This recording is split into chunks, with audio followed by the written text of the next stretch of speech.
abakunzi ba Roy TV n'uwa mukobwa wanyu Bella Shaka nagarutse kandi muri street quiz n'utubazo tw'umwibarabara ndakubasazo tubiri udutoye uno munsi ndaguha 20000 tukunaniye nta kundi utoye kimwe kindi kakunanira amafaranga zagucitse bisaba yuko bitora byose ari bibiri kugira ngo utsindire 20000 y'uno munsi ni street quiz ya Devinette tubazo twa Devinette tubiri ndagusigurira ico kintu ukacumbwira icarico rero mwitegure tugomba dutangure aho twakoreye ni kuri zone Kinama kuyipavegiste rero tugomba tsabe nyine abantu baba baradutiramisha hama nawe namba wumva inyishu ushire muri commentaire wibuke kugira subscribe ariyo abonnement wongere kandi gire like na partage turi kumwe behind camera ni Pasi abikora neza reka dutangure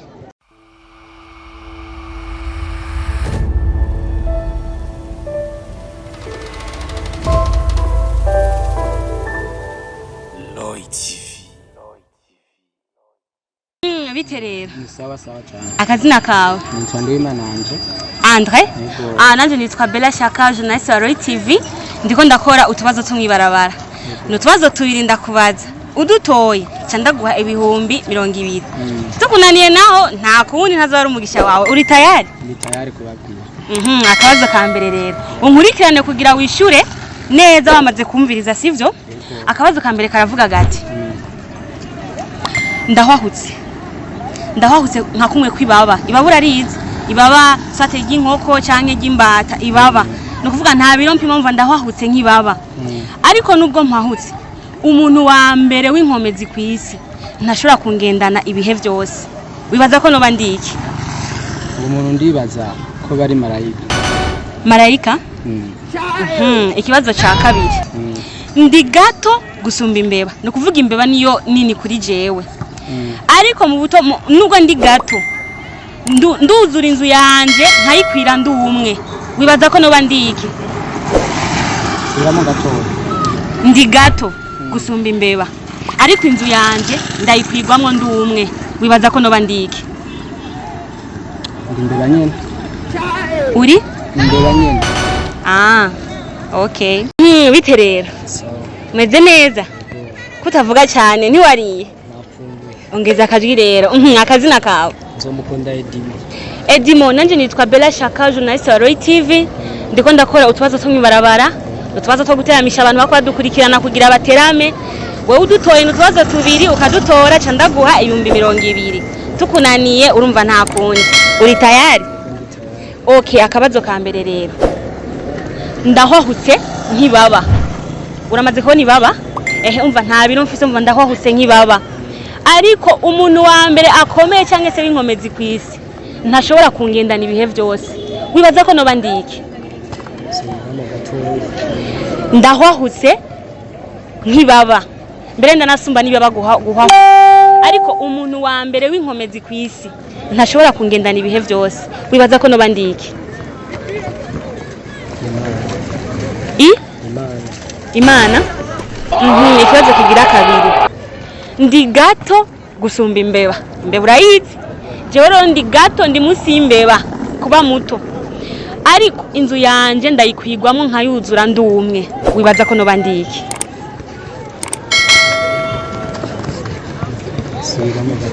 ndasubiramwo ndi gato gusumba imbeba ariko inzu yanje bagabo ndayuzura ndumwe wibaza ko no bandiki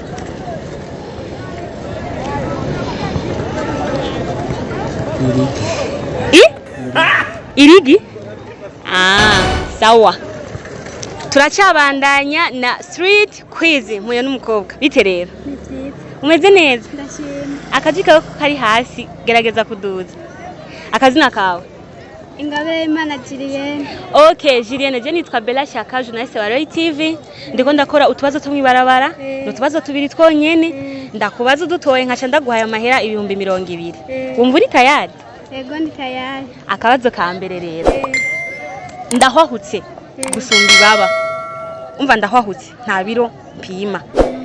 ariko n'umuntu wa mbere akomeye ku isi w'inkomezi ntashobora kungendana ibihe byose wibaza ko no bandiki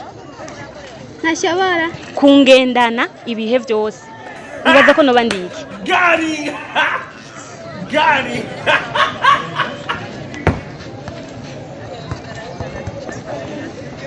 Isazi isazi kibazo kigira kabiri ndi muto gusumba imbeba urumva ndi gato gusumba imbeba ariko nuzura inzu yanje yose nkayuzura ndi jenyene wibaza ko nabandi iki igitangurirwa sawa sawa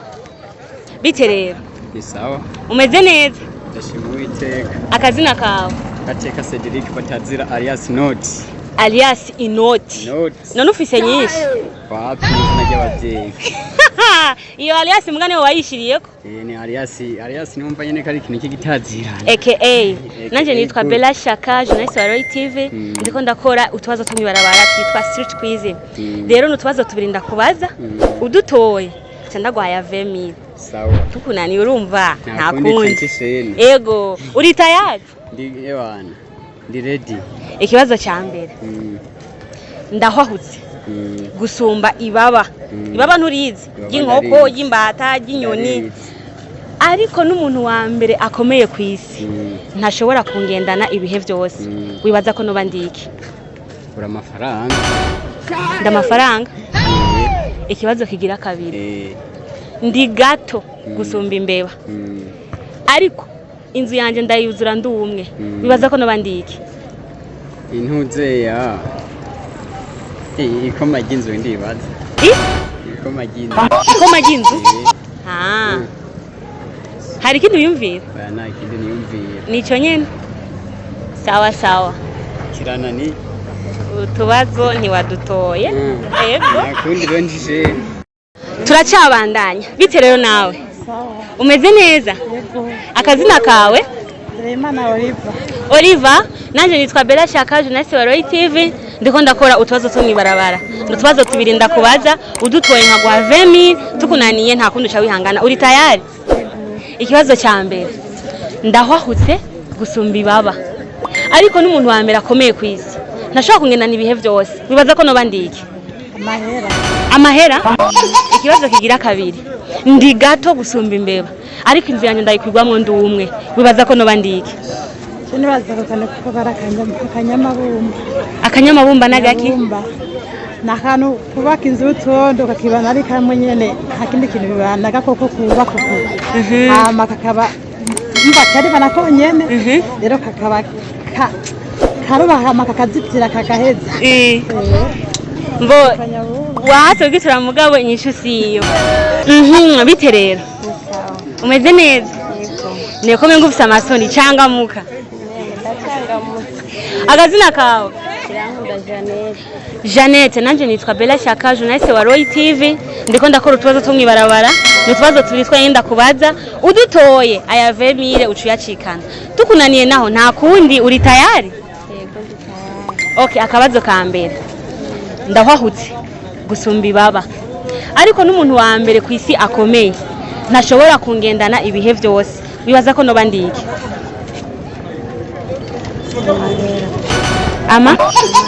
amahera ikibazo cya kabiri ndi gato gusumba imbeba ariko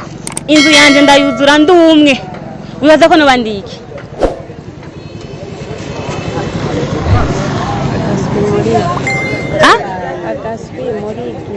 agaswi murigi sawa turacabandanya na street quiz yacu yuno munsi ibibazo byabaye ingoma ndi kumwe n'umukinyi w'umupira bite rero akazina kawe irigwe tombe silambalamba iryo zina ryawe rakazi nanje nitwa Bella Shaka journalist wa Roy TV ndiko ndakora utubazo two mwibarabara n'utubazo tubirinda kubaza udutoye nkaca ndaguha 20000 tukunaniye nta kundi uri tayari ikibazo cya mbere rero ndahwahutse gusumba ibaba ariko n'umuntu wa mbere akomeye nka Samson ku isi ntashobora kungendana ibihe byose wibaza ko noba ndiki ayo n'amahera amafaranga ikibazo kigira kabiri ndi gato gusumba imbeba ariko inzu yanjye ndayikwirwamwo ndi umwe wibaza ko noba ndiki inzu kayuzura yako kayuzura bikaba ako kantu kibana bikonyene ibihe vyako vyose n'agasenyankwi usanga kari mu nzu yako yonyene bakishije uduti Okay, turahejeje rero street quiz yacu, ibibazo vyabaye ingoma, ibibazo vy'uno munsi vyagoranye. Ariko reka ndabaha inyishu mwumve inyishu mwari kwishura, abamaze gushira muri commentaire mwumve correction nyayo ico wari kwishura icarico. Ikibazo cya mbere cyavuga giti: ndawahutse gusumba ibaba. Ariko n'umuntu wa mbere akomeye mbere gusumba Samson, tuzi yuko yari akomeye. Ntashobora kugendana ibihe byose. Mbega bibaza ko noba ndiki. Jewe ndi umwuka duhumeka. Nubwo bukomeye gute, umwuka nta biro ufise kurahumeka menga nta nivyo wokumva. Ariko n'umuntu wa mbere akomeye kwisi ntagashobora kubaho ibihe byose ngo ntapfe. No kuvuga inyinshi yariyo umwuka duhumeka. Ikibazo gera kabiri: ndi gato gusumba imbeba. Ariko inzu yanje ndayikwira ndumwe, ndayibamwe ndumwe nkayikwira ndumwe. Inyishu mwari kwishura igifyera. Hari bamwe bagerageje ariko inyishu yari igifyera. Devinette ziri international, ikibazo kiba gifise inyishu izwi. Rero inyishu zariza abakunzi ba Roy TV, nuko mwari kwishura. Turabakunda mugumane natwe. Roy TV, Bella Shaka weekend, bye bye.